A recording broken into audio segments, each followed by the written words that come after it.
দীর্ঘ সময় নীরবতা অবলম্বন করার ব্যাপারে আমি তোমাকে ওসিয়ত করছি, এটা তোমার উপরে ওয়াজিব করে না। দীর্ঘ সময় চুপ করে থাকাটা একটা মারিফতের পরিচয়। যখন আপনি চুপচাপ থাকবেন, খুব বেশি কথা বলবেন না, বেশি অপ্রয়োজনীয় কথা বলবেন না, প্রয়োজনীয় কথা বলবেন, আল্লাহর পক্ষ থেকে আপনার কলমের উপরে ইলম আসবে, ইলমে লাদুন্নি আল্লাহর পক্ষ থেকে আসবে ইনশাআল্লাহ। দেখবেন ঠান্ডা মাথায় চিন্তা করলে সুন্দর গোছানো চিন্তা করা যায় না, এলোমেলো হবে না চিন্তাগুলো তখন। এবং যদি আমরা বেশি ব্যস্ত থাকি, বেশি কথা বলি, তখন কিন্তু চিন্তাগুলো এলোমেলো হয়ে যায়।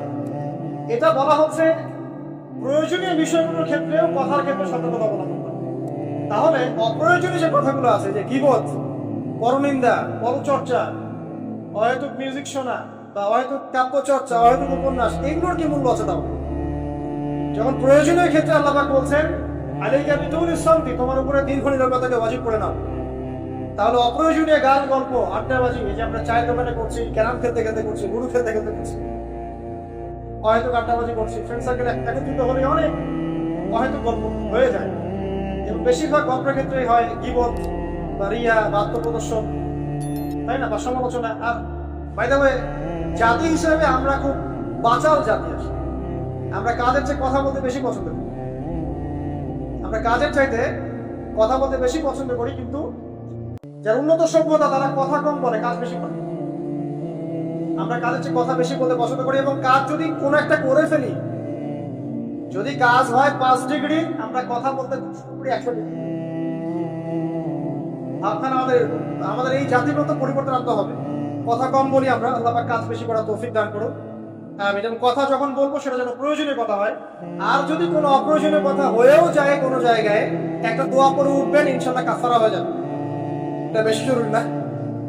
এটা বেশি জরুরি। তো যখন কোনো জায়গায় বসলেন, অপ্রয়োজনীয় অনেক কথা হয়ে গেছে, ওঠার আগে বলবেন সুবহানাকা আল্লাহুম্মা ওয়া বিহামদিক আশহাদু আল লা ইলাহা ইল্লা আনতা আস্তাগফিরুকা ওয়া আতুবু ইলাইক। বাস, আপনার এই বৈঠকে যদি কোনো অপ্রয়োজনীয় কথা হয়ে যায়, আল্লাহ পাক সেটা মাফ করে দেবেন ইনশাআল্লাহ। এটা মা বোনদেরকে শেখাবেন, কারণ তাদের এটা বেশি প্রয়োজন। যাই হোক, এরপরে আসেন। তারপরে তিনি বলছেন সিদনি ইয়া রাসূলুল্লাহ, আমাকে আরো কিছু ওসিয়ত করুন। তিনি বলছেন ওয়া ইয়াকা কাসরাতিদ দুহি, খুব ইম্পর্টেন্ট। তোমার উপরে এটা অবধারিত করো যে তুমি বেশি হাসবে না, বেশি বেশি হাসবে না। সূরা তাওবার মধ্যে একটা আয়াত আছে, তারা বেশি বেশি হেসে নিক, অচিরে তারা এমন অনেক বেশি কান্নাকাটি শুরু করবে। তারা হেসে নিক, অচিরে তারা অনেক বেশি কান্নাকাটি শুরু করবে। নবী সাল্লাল্লাহু আলাইহি ওয়াসাল্লাম হাদিসে বলেছিলেন, তোমরা যদি জানতে আমি যা জানি, আল্লাহর পক্ষ থেকে আমি যা জানি, তোমরা যদি তা জানতে, তাহলে তোমরা একটা মাঠে একত্রিত হয়ে যেতে, স্ত্রীকে ছেড়ে দিয়ে একটা মাঠে একত্রিত হয়ে যেতে এবং সেজদায় পড়ে কান্নাকাটি শুরু করবে। তোমরা যদি জানতে আমি যা জানি, তোমরা সেটা জানো না। তো বেশি হাসাটার কুফল কি? নবী সাল্লাল্লাহু আলাইহি ওয়াসাল্লাম বলছেন ফাইন্নাহু ইউমিতুল কলব। এটা ওই যে কলবের কথা বললাম, কলবের যত্ন নিতে হবে, কলবকে মেরে ফেলবে। বেশি বেশি হাসলে কলবকে মেরে ফেলবে। আবার এখন দেখি কিছু ব্যায়ামের অ্যাসোসিয়েশন বের হয়েছে, এরা সবাইকে হাসায় হো হো করে, এরা সবাইকে হো হো করে হাসায়, বলে জোরে জোরে হাসলে হার্টের অসুখ নাকি কম হয়। আল্লাহ রাসূল বলছেন যারা বেশি বেশি হাসে এদের কলব মরে যায়। নবীজি কেমন করে হাসতেন? নবী সাল্লাল্লাহু আলাইহি ওয়াসাল্লাম মুচকি হাসতেন। তিনি হাসতেন, এমনকি বলা হচ্ছে হাদিসে নিজের দিনী ভাইয়ের সাথে, মুসলিম ভাইয়ের সাথে হাসি মুখে সাক্ষাৎ করলে নেকি হয়, আমল নামে নেকি লেখা হয়।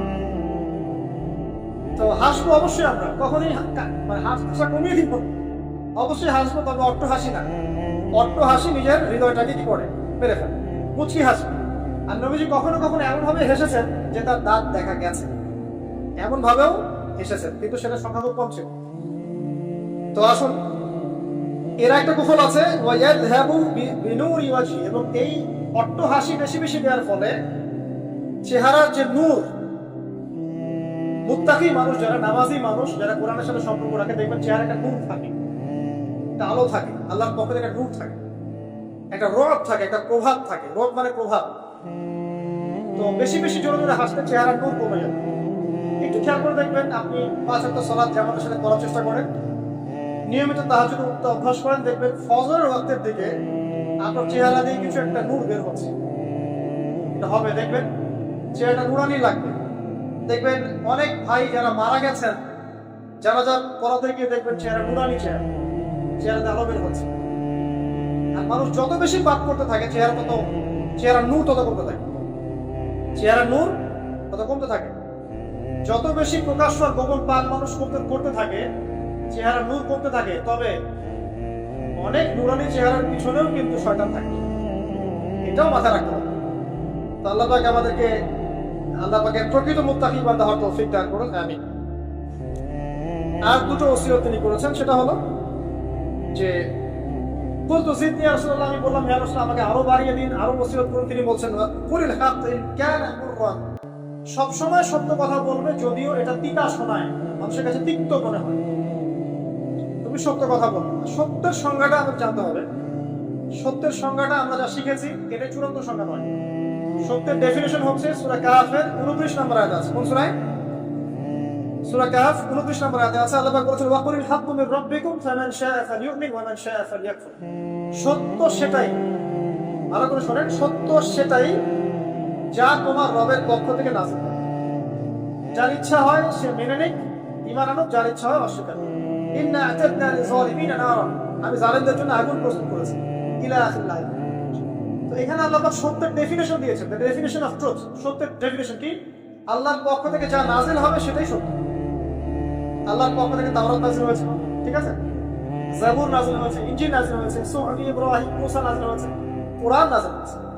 যখন তাওরাত নাজিল হয়েছিল, তাওরাত ওই যুগের জন্য সত্য মিথ্যার চূড়ান্ত মানদণ্ড ছিল। এখন না, কারণ সেটা রহিত হয়ে গেছে। জাবুর ওই যুগের জন্য সত্য মিথ্যার চূড়ান্ত মানদণ্ড ছিল, ইনজিল ওই যুগের জন্য ছিল। যখন থেকে কোরআন নাজিল হয়েছে এবং সুন্নাহ এসেছে, কিয়ামত পর্যন্ত সত্য মিথ্যার এর বাইরে কোনো মানদণ্ড আছে? তবে যে কোনো বুদ্ধি, যে কোনো দর্শন বা ফিলোসফি, যে কোনো স্কুল অফ থট, যে কোনো মতবাদ, যে কোনো বৈজ্ঞানিক আবিষ্কার, যেটাই হোক না কেন, যদি কোরআন এবং সুন্নাহর সাথে মিলে যায়, সাংঘর্ষিক না হয়, সেটাকে মেনে নিতে আমাদের কোনো আপত্তি নেই, ঠিক আছে। কিন্তু যে কোনো বিজ্ঞান বা দর্শন বা যুক্তি বা মানব রচিত কোনো মতবাদ, যেটাই হোক, যে কোনো স্কুল অফ থট বা ফিলোসফিক্যাল থট, এগুলো কোরআন এবং সুন্নাহর সাথে যদি না মিলে, সাংঘর্ষিক হয়, সেক্ষেত্রে এটা না মানাই আপনার উপর ওয়াজিব। এটা সত্য মিথ্যার মানদণ্ড থাকবে না। এখন আমাদের কাজ কি? জাস্ট এগুলোকে মিলিয়ে দেখা কোরআন সুন্নাহর সাথে এগুলো মিলছে কিনা, ব্যাস। ওয়াইন কানা মুররান, যদি সত্য তিতাও হয় তবুও বলতে হবে। যদি চাকরি চলেও যায়, ইমাম সাহেবকে সুদের এগেইনস্টে বলতে হবে, বলা শিখতে হবে। ঘুষের এগেইনস্টে বলা শিখতে হবে, দুর্নীতির এগেইনস্টে বলা শিখতে হবে। ওয়াইন কানা মুররান, যদি তিতাও লাগে, তবে বলার ভাষাটা এগ্রেসিভ হবে না, মানুষকে আঘাত করে বলার ব্যাপারটা ইসলাম সমর্থন করছে না। কিভাবে? ফেরাউনের কাছে নবী মুসা আলাইহিস সালামকে দাওয়াত দিতে পাঠানো হচ্ছে। ফেরাউন হামান, কারুন, নাম মনে আছে তো? তাদের কাছে পাঠানো হচ্ছে নবী মুসা এবং তার ভাই হারুন আলাইহিস সালামকে।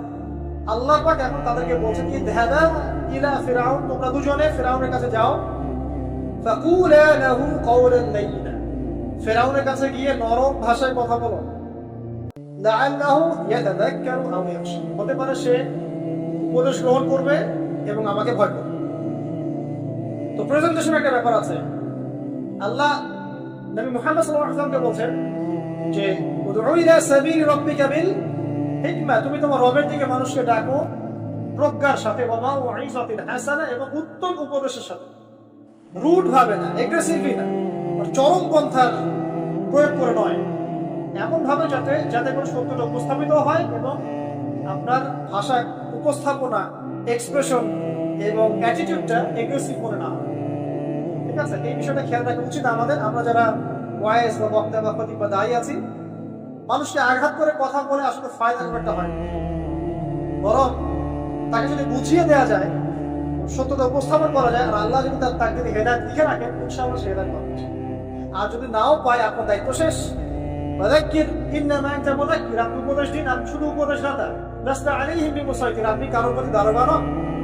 ফাযাক্কির ইন নাফআতিদ যিকরা, আপনি উপদেশ দিন, যদি উপদেশ কাজে আসে, সায়াযাক্কারু মান ইয়াখশা, যারা আল্লাহকে ভয় করে তারা শীঘ্রই উপদেশ গ্রহণ করবে ইনশাআল্লাহ। আল্লাহ পাক আমাদের সবাইকে প্রকৃত দায়ী হওয়ার তৌফিক দান করুন, আমিন। একজনের কথা বলে আমি সামনে যাচ্ছি। মুসআব বিন উমাইর রাদিয়াল্লাহু আনহু, ইসলামের ইতিহাসের প্রথম দায়ী, যাকে নবী সাল্লাল্লাহু আলাইহি ওয়াসাল্লাম মক্কা থেকে মদিনায় পাঠিয়েছিলেন, যিনি বিলাসী জীবন যাপন করতেন জাহিলি যুগে, তার এত দামি পারফিউম ছিল, আদর ছিল, খুশবু ছিল যে মক্কায় কারো কাছে নাই। বুঝতে পারছেন? ইসলাম কবুল করার পরে তার অবস্থা এমন হয়েছিল যে তার একাধিক পোশাকও নাই, যেটা চেঞ্জ করে নামাজ পড়বেন। উহুদের যুদ্ধে তিনি শহীদ হয়েছেন এবং তাকে দাফন করার জন্য কাফনের কাপড় পাওয়া যায়নি, তাকে ঘাস, ইরসিন নামক ঘাস দিয়ে দাফন করতেন। এই হলো আপনার দুনিয়ার শেষ পরিণতি। কিন্তু পরকালে তিনি এখন জান্নাতুল ফিরদাউসে আসেন। এখানে আপনি সাফল্যও বুঝতে পারছেন।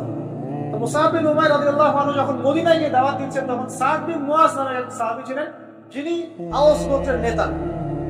তিনি দাওয়াতি কাজ করছেন, কিন্তু সাদ বিন মুআজ তার কাছে এটা পছন্দ হচ্ছে না। তিনি এসে খুব কড়া ভাষা বললেন যে মদিনা থেকে এই দাওয়াতি কাজ যদি বের না করো, তাহলে তোমার আমার মাঝখানে যে আত্মীয়তার সম্পর্ক আছে এটাও থাকবে না, মানে তোমাকে আমি হত্যা করবো।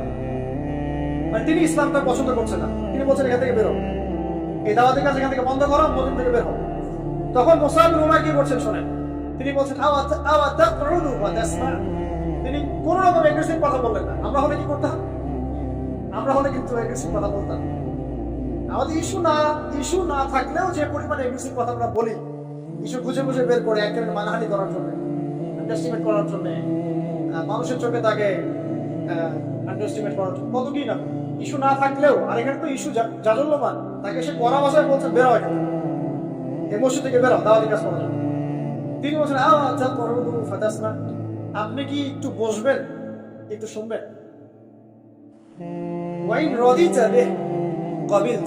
আমি যে দাওয়াতটা দিচ্ছি এটা যদি আপনার পছন্দ হয় তাহলে আপনি কবুল করবেন।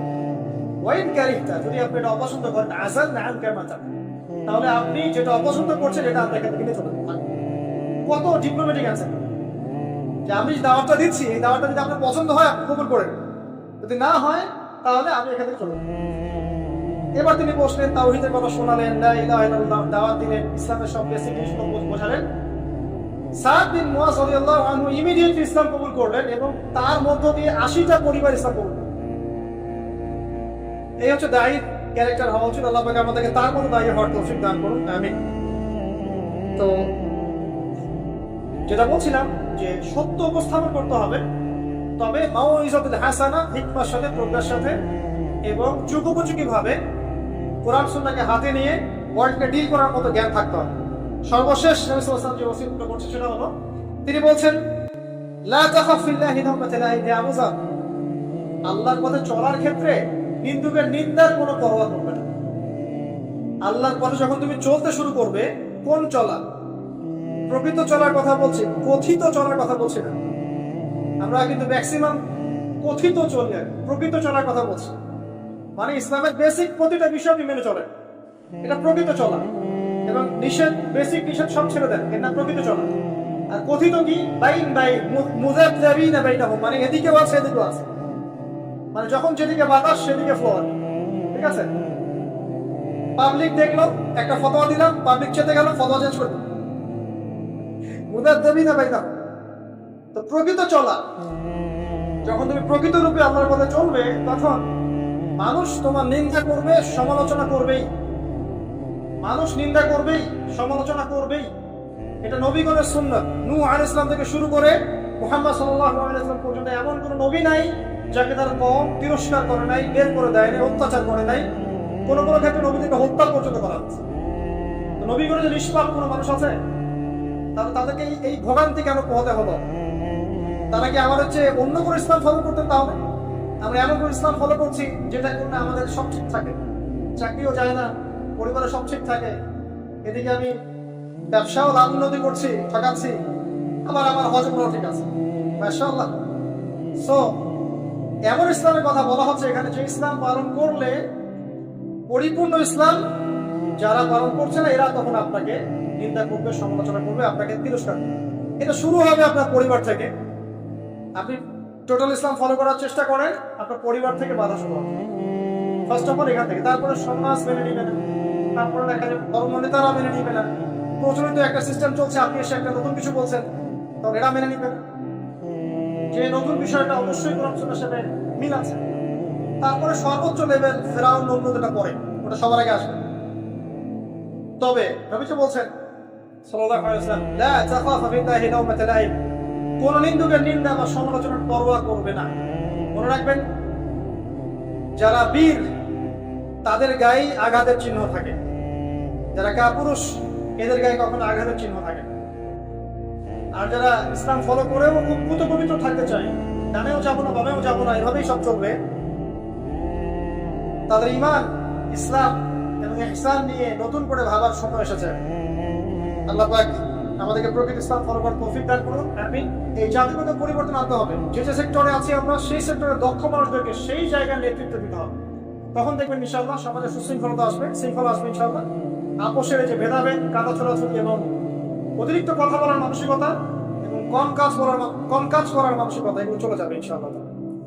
আল্লাহ পাক আমাদের সবাইকে আবু সাঈদ রাদিয়াল্লাহু আনহু এই প্রশ্নোত্তরের মধ্য দিয়ে যে ওসিয়তগুলো আমরা পেলাম, এগুলোর উপরে আমাদের সবাইকে আমল করার তৌফিক আল্লাহ পাক দান করুন, আমিন। আমি শেষ করার আগে জাস্ট পয়েন্টগুলো একবার বলছি। এই হাদিসের মধ্যে নবী সাল্লাল্লাহু আলাইহি ওয়াসাল্লাম যে ওসিয়তগুলো করেছেন, এক, তাকওয়া অবলম্বন করতে হবে। তাকওয়া মানে আল্লাহ ভীতি, এটা আমাদের প্রতিটা আমলকে সুন্দর করে দিচ্ছে, এটা এক নাম্বার। দুই, কোরআন তেলাওয়াত নিজের উপরে ওয়াজিব করে নিতে হবে এবং আল্লাহর জিকিরকে নিজের উপর ওয়াজিব করে নেওয়া লাগবে। তাহলে কি হবে? আল্লাহ আসমানে আমাদেরকে স্মরণ করবেন এবং পৃথিবীতে আল্লাহ পাক এই জাহিলিয়াত এই পাশটা নিয়ে চলার মতো নূর আমাদেরকে দান করবেন ইনশাআল্লাহ আযজা ওয়া জাল। তারপরে নবীজি বলেছেন যে দীর্ঘ সময় নীরব থাকার একটা অভ্যাস তৈরি করো, নীরবতা অবলম্বনের চর্চা করো, তাহলে কি হবে? তোমার দিনের কাজগুলো গুছিয়ে আসবে ইনশাআল্লাহ। আল্লাহ পাকের নূর পাওয়া যাবে, মারিফত অর্জন হবে। তারপরে নবী সাল্লাল্লাহু আলাইহি ওয়াসাল্লাম বলেছেন যে বেশি বেশি হাসা থেকে বিরত থাকবে। বেশি বেশি অট্ট হাসি দিলে কলব মরে যায় এবং চেহারা নূর জ্যোতি চলে যায়। শেষের দিকে নবীজি বলেছেন সাল্লাল্লাহু আলাইহি ওয়াসাল্লাম যে সব সময় সত্যের উপর থাকবে, সত্য কথা বলবে, যদিও সেটা তিক্ত হয়। এরপর তিনি বলেছেন আল্লাহর পথে চলার ক্ষেত্রে কোনো নিন্দুকের নিন্দার পরোয়া করবে না। এবং সর্বশেষ তিনি বলেছেন অন্যের সমালোচনা করার ক্ষেত্রে তোমার মন যদি সায় দেয়, তাহলে তোমার নফসকে কন্ট্রোল করবে, এটা এই ধারণার ভিত্তিতে যে ওই দোষটা তোমার মধ্যেও